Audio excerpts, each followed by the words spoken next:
Air Molek, kampung kita, wakil rakyat untuk rakyat. Ada 6 kategori dan juga untuk auto show ada 30 kategori. Terima kasihlah kepada penganjur Encik Muhammad Ibrahim bin Abu Hassan. Kenal tak?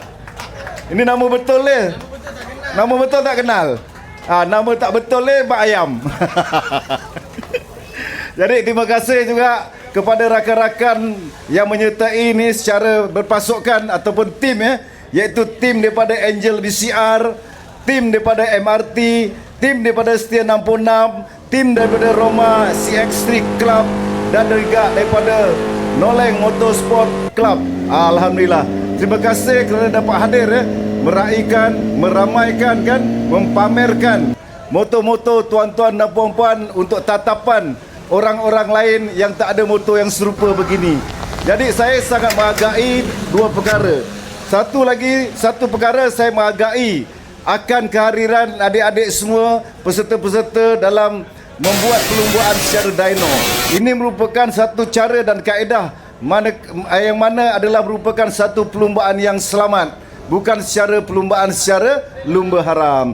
Jadi inilah satu kaedah yang mana kita boleh bawa anak-anak muda kita untuk membuktikan kemampuan mereka dalam membuat penguasaan motosikal, dan kita tunjukkanlah kepada rakan-rakan yang lain bahawasanya kita mampu dan akhirnya kita boleh membuktikan kemampuan, kebolehan kita dalam menguasai motosikal untuk tujuan perlumbaan. Dan kepada rakan-rakan yang memiliki motor-motor retro ini kan, saya juga mengucapkan syabas dan tahniah kerana saya yakin, saya percaya bukan satu kerja yang mudah untuk menjaga motor dan juga orang kata menghias motor, mempercantikkan motor yang ada usianya lebih daripada 40 tahun. Ada juga motor yang Honda Cup ni kan, yang bentuknya agak ngeri juga kan, namanya pun macam alam kubur kan.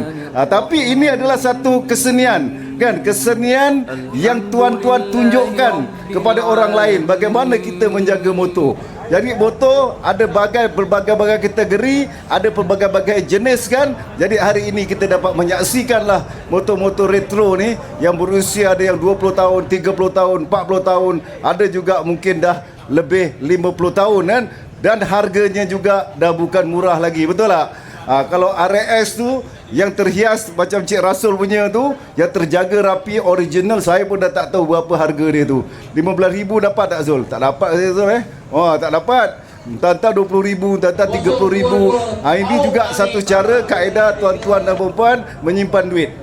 Mana tahu besok dah terdesak, dah boleh jual. Padahal dulu beli baru 500, beli baru 1,000 kan. Sekarang boleh jual 10,000, 20,000. Ini pun satu cara dan kaedah kita membuat penyimpanan lah.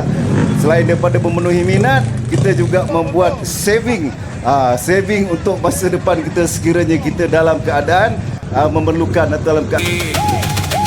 Nama naik semua kenal, Rahmat Mariman Sarkan Isur bawa suara rakyat ke depan. Air molek dekat di hati bukan sekadar kata. Turun padang ketemu wong kerja nyata, bukan janji kosong langkah tiap hari. Jumpa rakyat dengar sendiri terus peduli. Dari akar umbi sampai pentadbiran, bawa amanah dengan penuh keyakinan. Yo, ayo, gas terus. Kesihatan pernah digalas demi rakyat terjaga. Infrastruktur dibina demi negeri berjaya. Pendidikan diteraju, masa depan diperkasa. Pengajian tinggi dibuka, peluang sentiasa. Hal ehwal agama jadi teras utama. Bina nilai, bina insan, kuatkan bersama. Banyak portfolio, banyak amanah diberi. Beri kerja, terus siap demi negeri. Suteka dia berdiri, orang lari. Tegas buat keputusan, jaga harmoni. Saka muda nganti tua semua disantuni. Iki dudu janji, iki bukti realita.